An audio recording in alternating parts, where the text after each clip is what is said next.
Аскультация сердца в горизонтальном положении пациента осуществляется, когда он находится на левом боку. Левая рука пациента согнута под голову, правая лежит вдоль туловища. Первая точка – это выслушивание митрального клапана.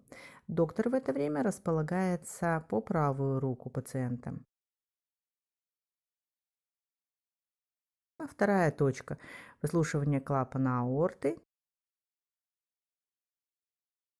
Третья точка – выслушивание клапана легочной артерии.